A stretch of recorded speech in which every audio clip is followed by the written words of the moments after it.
Welcome to Chillin' 101. We hope this video helps. You start by opening Garageband and picking audio recorder or sampler, depending on your file type. This gives you a track to import into. Once done, tap the Tracks view and use the Loop browser to import from files or voice memos. This preserves audio quality. Make sure to trim the selection to 30 seconds or less because iPhone ringtones must be short. Doing this first avoids re-editing later and ensures Garageband will export as a ringtone. You now refine the clip.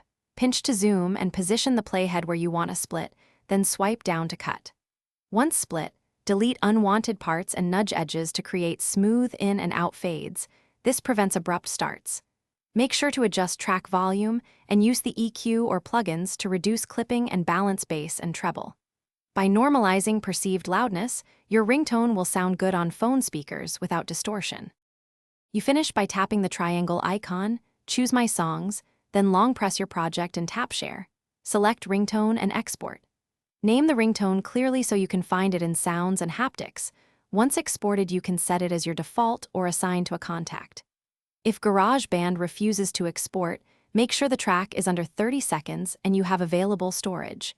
Clearing space or shortening the clip fixes most errors and lets you complete the export.